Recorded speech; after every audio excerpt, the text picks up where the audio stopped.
BC's premier is calling the meeting between an Alberta separatist group and officials with the U.S. government treason. About a group of people from Alberta, I won't describe them as Albertans, who went to the White House seeking the assistance of the United States to break up our country.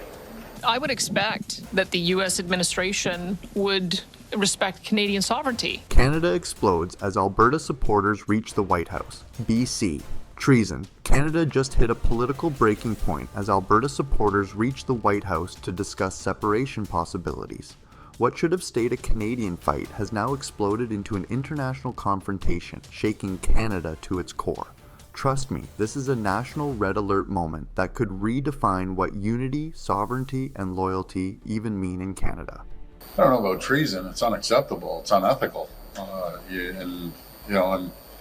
I'm a little disappointed that they've done this. What froze people wasn't a policy announcement or a heated debate in Parliament. It was the simple fact that Alberta-linked figures showed up at the White House. That single detail flipped the entire story on its head. For a lot of Canadians, it felt unreal. Protests at home are one thing, referendum talk is another. But taking grievances across the border and walking them into the heart of US power, that crossed into territory most people never thought they would see in modern Canada. Overnight, what had been a domestic political fight turned into something far bigger and far more dangerous. Something I'm dead against that.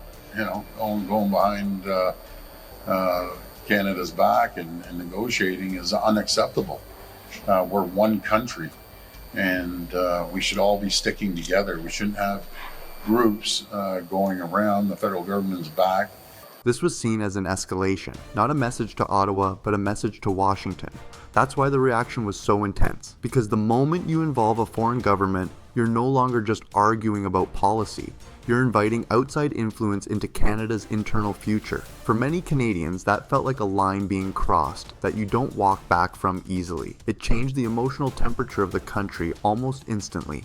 I described it as an old-fashioned word because we haven't had to use it for a long time. In my opinion, that is treasonous activity, and it needs to be called out. It needs to be stopped.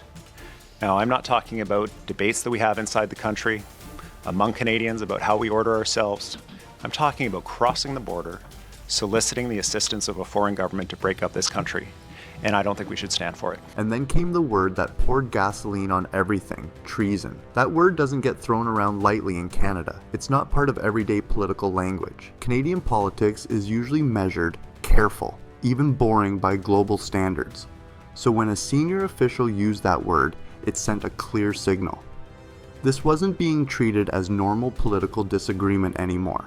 It was being framed as something that threatened the country itself. I have always been clear that me and our United Conservative Caucus are supportive of a strong and sovereign Alberta within a united Canada. That is one of the bills that we passed when I first came in.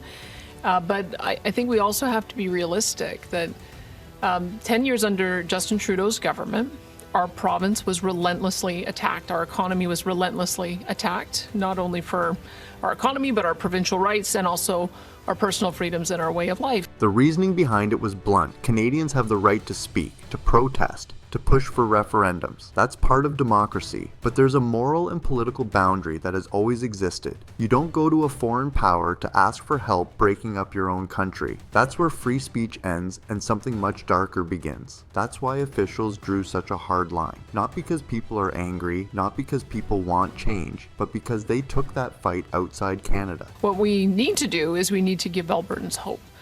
We need to show them, not just tell them, not just words, but with actions, that Canada can work. The White House made it even more explosive. The US has a long history of involvement in other countries' political outcomes, directly or indirectly. Whether fair or not, that history shapes perception. So when Canadians heard about Alberta-linked figures seeking attention there, it triggered deep suspicion. People started asking hard questions. What exactly was asked for? What kind of support, political backing, public statements, quiet influence? Even without answers, the damage was done. The story became international the moment that door was opened. I think Canadians responded in a way that I'm proud of, which is never. We're never going to be the 51st state. I think that it's really important that we stick together. That's why public perception shifted almost overnight. What some might have seen as a regional protest suddenly looked like something more extreme. The The movement was no longer just pressuring Ottawa. It was seen as inviting Washington into Canada's future. For many Canadians, that felt like a betrayal of national sovereignty. It touched a nerve that goes far deeper than oil, taxes, or federal policy. It went straight to identity. Premier Smith's comments just then, we expect the U.S. administration to respect Canadian sovereignty. I'm always clear in my conversation with President Trump to that effect, and then move on to what we can do together. It also signaled how seriously the federal government and senior officials were taking this. They were treating it as a warning sign, a shot across the bow, a message to anyone else thinking of taking domestic disputes to foreign capitals. The message was simple.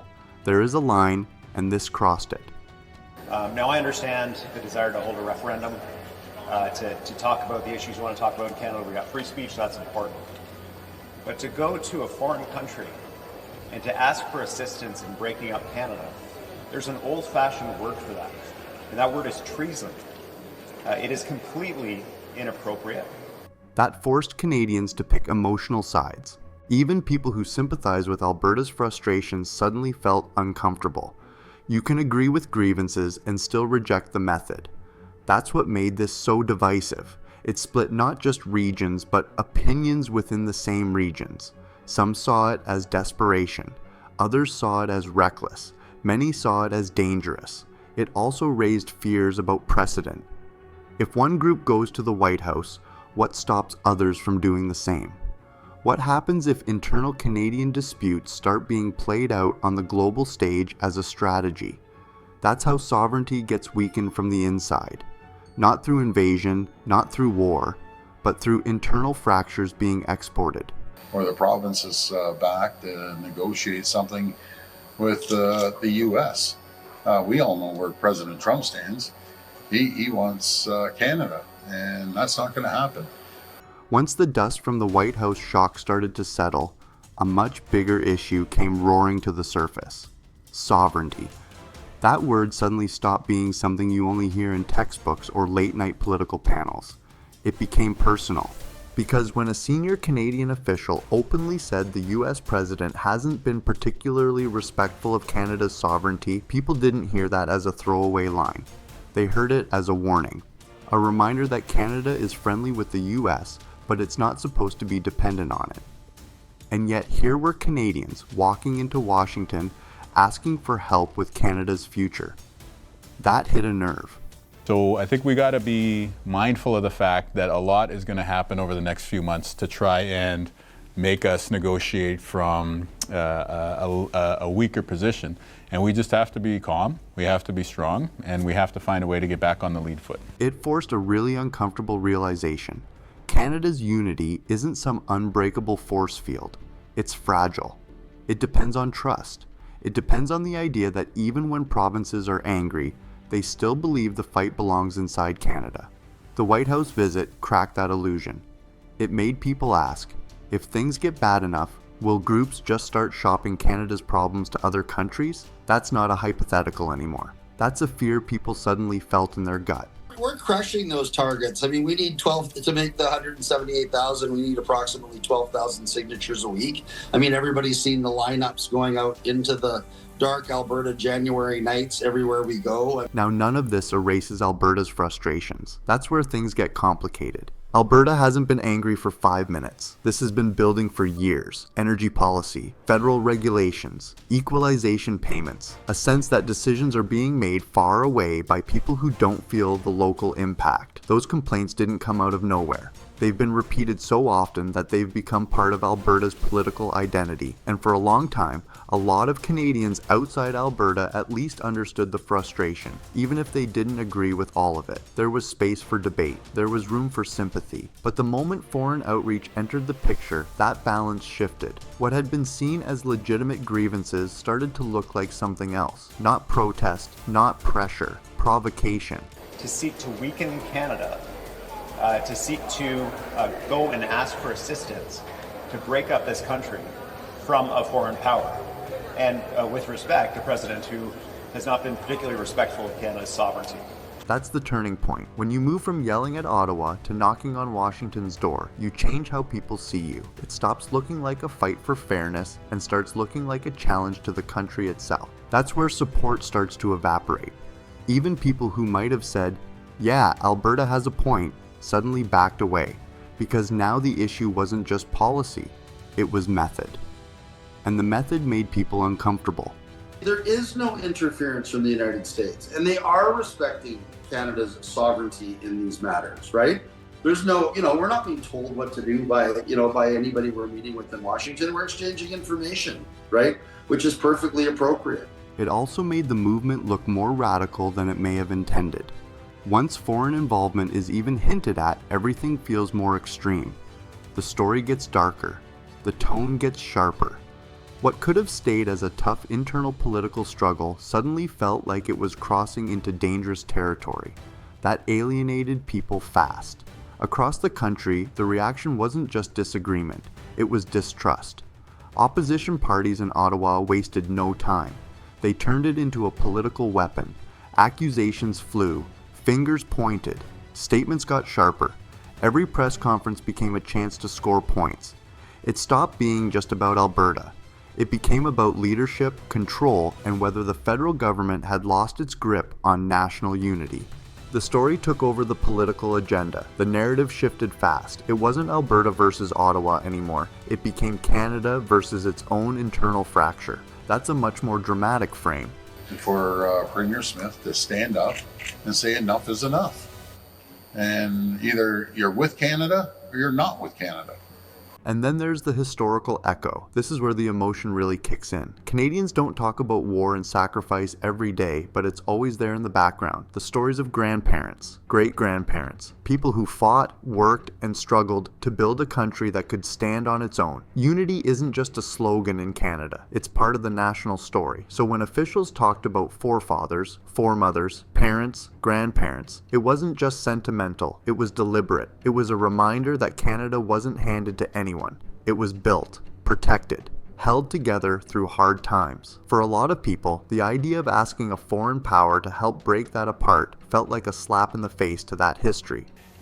We need to express, in this moment, especially when the country faces such a profound threat, we need to express that we will fight for this country, that we'll stand up for it, and that those who don't wish to, those who would solicit a foreign government to try to come in and take over our country or break it up, that's not part of our vision for Canada. That's not Canadian conduct. This stopped being just about Alberta. It became about identity, about what it means to be Canadian, about whether unity is still the default or whether fragmentation is becoming normal. That's a heavy shift, because once a country starts questioning that, the politics stop being just politics. They become personal. This is what we should be doing when there's so much uncertainty. We're under attack by President Trump. We need to be united, a united Canada. And that's why this story feels bigger than one province. It feels like a stress test on Canada itself. A moment where people are being forced to decide what lines can't be crossed, no matter how angry, no matter how frustrated, no matter how fed up. The humor in all of this, if there is any, is dark. Because Canada, known for being calm and polite, suddenly found itself having a very loud, very uncomfortable conversation about loyalty, sovereignty, and where the fight really belongs. Not in Washington, not in another capital, but right here inside Canada. Here's where the story stops being about what already happened and starts being about what could happen next.